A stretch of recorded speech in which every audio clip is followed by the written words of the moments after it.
And with us now to continue our conversation, Lieutenant Colonel Peter Lerner, spokesperson for the Israeli Defense Forces.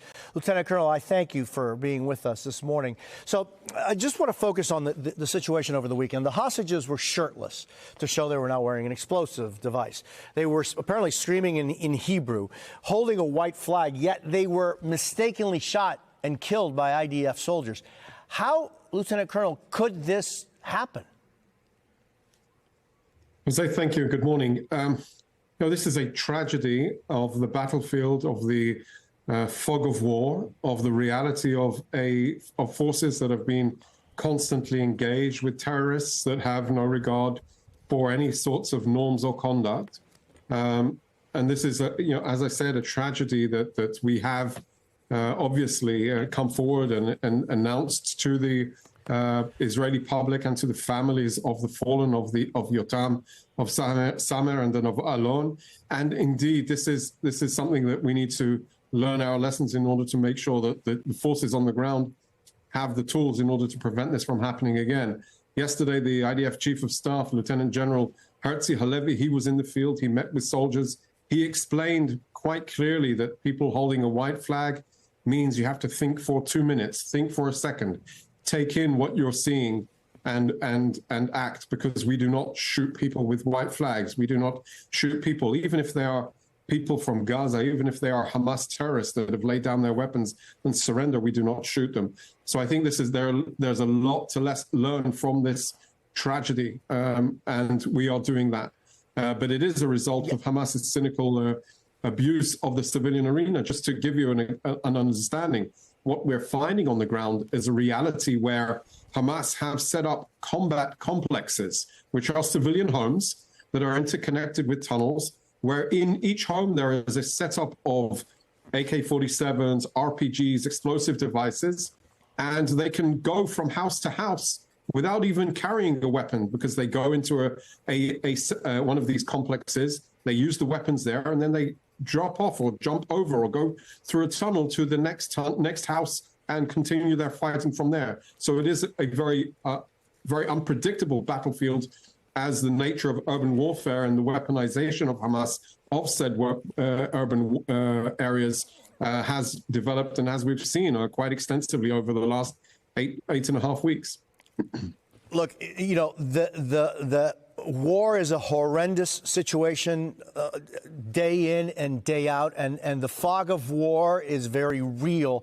But my only concern, Lieutenant Colonel, is if we're seeing that the norms or conduct were not followed in this case with 3 Israelis that were very clearly doing all they could, under very difficult circumstances, to show that they were indeed Israelis, innocent, and yet they were killed. I'm just wondering, the norms or conduct during war is never more important than it is here. Is this something that you think is widespread?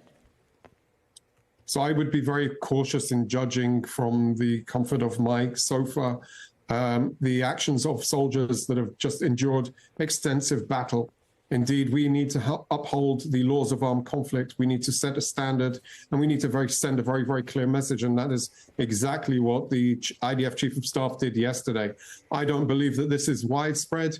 I believe that the norms are very clear to the vast majority of our forces, but mistakes can happen, and we need to do everything we can in order to limit the mistakes, limit the realm of misunderstandings, but also understand that our enemy is not acting by any norms of the laws of armed conflict. We've seen where they're hiding. They're hiding in hospitals. They're hiding in schools. They're utilizing the civilian arena precisely to put these questions to Israel and create these unfortunate mistakes.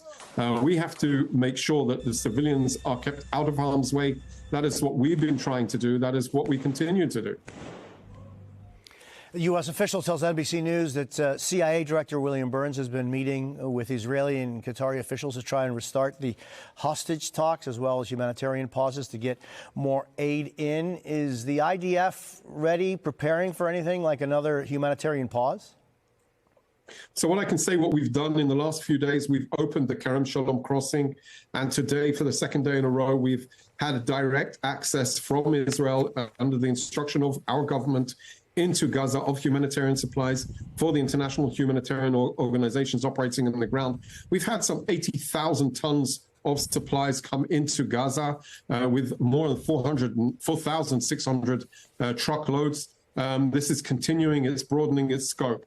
The diplomatic efforts to bring home or to create another opportunity to bring home hostages is obviously ongoing. From our perspective, the IDF believes that it is the use of military force that made Hamas relinquish the 110 hostages that were released, 86 Israelis, 24 foreign nationals in the last operational hold, that ceasefire that took place for 7 days. A ceasefire Hamas decided to stop. They decided by not releasing 19 women and children that they still hold up until today. But also they launched an attack even before the deadline and that ceasefire, the due date of that ceasefire had come to an end. They began launching mortar fire and rockets at us. So the reality is one that we understand that the military force is an enabler of any positive development. Of course, the humanitarian effort goes hand in hand. As I highlighted, we're operating on the ground, we're facilitating humanitarian access, we're engaging with the humanitarian actors, the international humanitarian organizations operating on the ground in order to alleviate some of the difficulties that arise from the war. No, Lieutenant Colonel, I mean, we remember also that right at the end of that extended pause was that terrorist attack where they went in with, AK-47s and shot up a bus stop. It's, killing three civilians. I mean, it's the reality of a very difficult situation. Absolutely. And we saw yesterday the tunnel that we exposed, a huge effort on Hamas's behalf to try and create a network of terror tunnels that they use only for one purpose, for terrorism and attacks against Israel. This is, the footage you're showing now is they're driving in a tunnel they built. The man sitting in the passenger seat is Mohammed Sinwar. He's Yahya Sinwar's brother. He was the manager of this project of creating this terror tunnel. 4 kilometers long, wide enough for a car, 50 meters deep. This is the extent. I would say it's the most expensive and expansive construction project ever to be conducted in the Gaza Strip, not for the benefit of the people of Gaza, but for the detriment of the people, against the people of Gaza that so desperately needs to have a sense of development of a government that actually cares for them.